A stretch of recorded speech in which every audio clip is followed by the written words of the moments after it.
So, the official translations are out for My Hero Academia Manga Chapter 349, and in this video, I'm just going to go over the differences between the official and unofficial chapter, as well as just some things that I just missed in this chapter, or some things that I can talk a little bit more about in this video. So, with all of that out the way, let's get right into it. But first, right after this.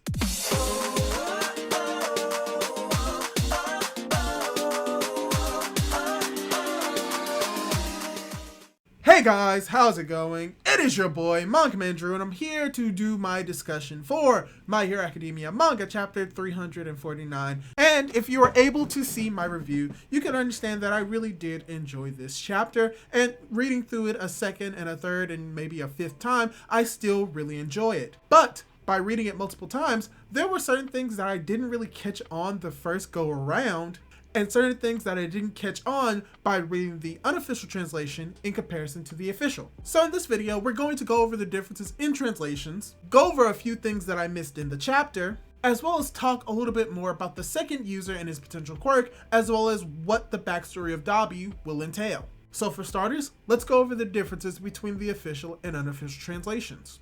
And for starters, there is a very slight difference within the first few pages. And one of the differences comes from when the second user is asking and talking to Deku, and the second user is asking Deku in the unofficial translation whether or not his gear can handle 100% or is capable of taking on 100% of One For All. But in the official translation, he asked that question, but it seems to be more rhetorical. While in the unofficial translation, it seems as if the second user was unable or did not know if One For All could be handled by Deku's gear. So that is just one slight difference in this chapter between the official and unofficial translations. And the second change in the chapter between the official and unofficial translations comes when we see this one panel of the door. And something that I missed when reading the chapter is that this door is actually referencing the first time Deku begins to access his quirks inside of One For All. And how when he first was trying to access Black Whip, he imagined that the power was locked behind a wall, but because it was locked, it can be unlocked. And it's cool to see that this is the same type of mentality that he is having with the second user's quirk, and we'll talk more about that, because in the unofficial translations, the second user talks about how his quirk is now beyond our control, and how it is well beyond something that it used to be. But in the official translation, it becomes a little bit more clear and more specific on what he is saying, and how he is saying that his new quirk has changed into something that is beyond what he used to be able to wield, and how it is explaining that the quirk is just completely different from what it was. So there is a difference between the unofficial and official translations, where the unofficial says that the quirk can't be controlled, but in the official, it makes more sense by implying that the quirk has changed, which is tied more into other hints in this chapter about the quirk. So yeah, now we're getting towards the final differences between the official and unofficial translations. For starters, the second to last difference between the official and unofficial translations comes from Kito's dialogue. Because Kito in the unofficial translation talks about how when it comes to Old Man Endeavor, that he was able to order Kito to be here, and that's why he's here to help. But in the official translation, Kito talks about even though his order was to come here, that he's doing this because he wants to. And that is a really major difference, because in the official translation, Kito saying that ties into a bigger theme or a bigger motif within this chapter. And this motif also ties into a difference between the final difference between the official and unofficial translations, involving Shoto and his retort towards Dabi. Because in both translations, you have Dabi pretty much chastising Shoto and believing that he is only doing this under the pretense of what his father wants. But in the unofficial translation, he sort of confirms that to be true, but is willing to do so if it means Endeavor continues to be a hero. But in the official translations, it's actually more of a wittier retort, and how he says that if he was truly under Endeavor's whim and was doing what Endeavor wanted, or doing what Endeavor would have done, then what Shoto would be doing in this situation is actually ignoring Dabi while still trying to be a hero. And that is amazing because it shows that this is something that Shoto is wanting to do, which once again ties into a motif of this chapter, but also shows that Shoto has changed from who he was at the beginning of the story and how he also recognizes the fault in Endeavor when it comes to how he treated Toya and how he's going to try and help Toya his own way, not just for Endeavor or solely for Endeavor, but because Toya is his brother and that he wants to be a hero who can save his brother. So yeah, it's very cool that we get to see a little bit of that in this chapter. Also, one other difference that I forgot to point out is the difference in Tsuyu's dialogue when we see Tsuyu and Uraraka face against Toga. Because in the unofficial translation, you have Tsuyu basically saying that she hates to hear these love confessions because they are very awkward. But in the official translation, what she actually says is that she hates for this confession to be brought into light because it would allow for a secret, someone that she cares about, to come up in the open. So the thing that I want to point out with this is that Tsuyu is more in character with who she is in the official translation than in the unofficial translation. So that's something else that I wanted to bring up. But now, to tackle a few things that I missed in this chapter, and I already tackled one of them when it came to the reference to the door in connection to the second user, but something else that I missed, which is kind of partially due to the translations of the unofficial translations, is the motif and the idea of want and choice in this chapter when it comes to the characters, and how most of the characters are here not because they are told to be here, but because they want to be here via their own choice. Either when it comes to Toga and her want to change the world or kill heroes, or the want of Uraraka to try and save Toga because that is her choice. Even down to the fact that the people who are fighting Dabi are not there just because they are heroes and it's the right thing to do, but because they want to be there. And how it ties into Dabi's speech about how the people who are fighting are not mindless soldiers, but they are people with their own wants and their own dreams, and that they chose to be here and they chose to fight because that is what they are. And how this war is about people and what the people want to do or what the people have to do via their own choices. So I'm glad that I was able to read the official translations and how it really heavily ties into this idea in this chapter, which is pretty much lost in the unofficial translations. So yeah, that is one thing that I did not get the first go around. So now I think I want to talk about predicting what the second user's quirk will be. And for starters, let me just say this. It's very likely that I am wrong, and it's very likely that none of us are going to get the second user's quirk. And the reasoning why I bring that up is because Horikoshi pretty much tells us that we're not going to figure it out. Because in the official translation, the second user says that the quirk that he had changed drastically and how it's become a very unique quirk. Meaning that it isn't going to be a quirk or a derivative of a quirk that we've seen in the story.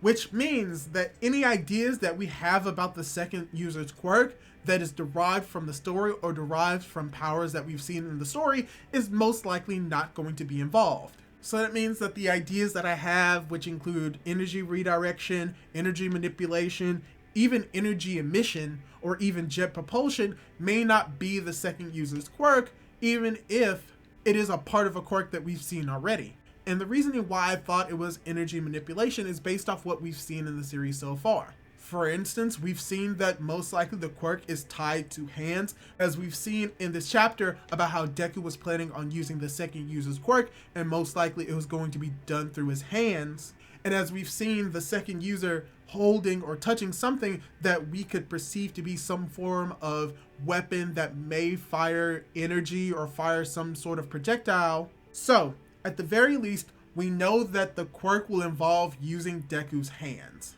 And the reasoning why I thought it was probably energy manipulation, redirection, or more specifically emission, is because the idea that I had is that the quirk that he got, or the quirk that he has via the second user, may be able to draw upon the power that is stored up in One for All and use it to produce a whole bunch of energy or to make a strong blast or to do something extremely powerful. But the drawback of it would mean that the energy that is released or emitted will be lost from One for All, which will make One for All significantly weaker.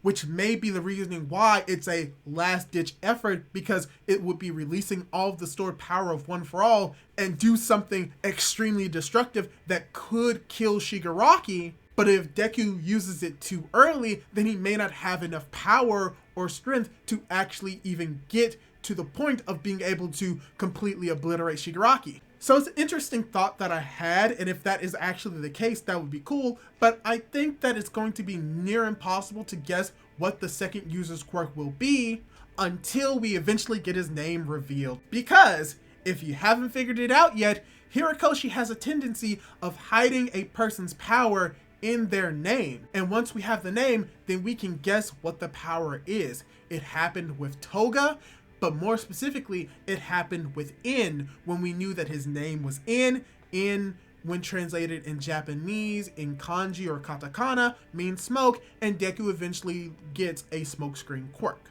So yeah, I think I'm just gonna leave the theorizing for the second user's quirk to y'all, so you could probably give me your theories on what the second user's quirk could be.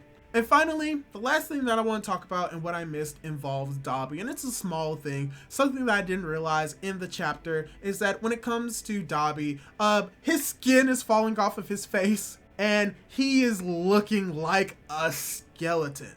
So that was something that I missed, as well as the fact that potentially that this chapter was somewhat not finished, because Horikoshi in this chapter may have used Shoto's art twice for 2 different panels, but more specifically, the fact that when it comes to Dabi's face, it looks very sketchy and seems less intentional and more unfinished. And now that we're speaking on Dabi, let's see if we can probably predict what Dabi's backstory or Dabi's origins are gonna be. And for what I have, I really don't have that much.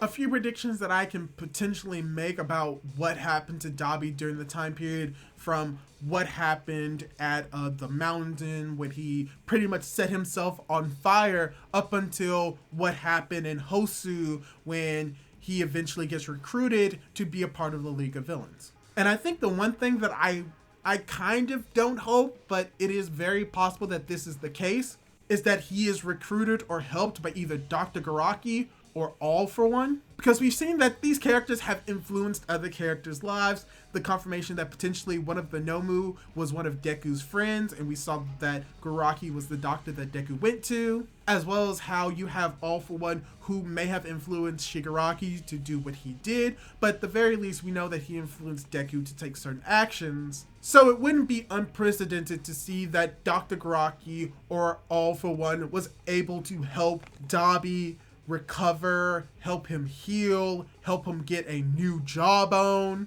So it's not impossible.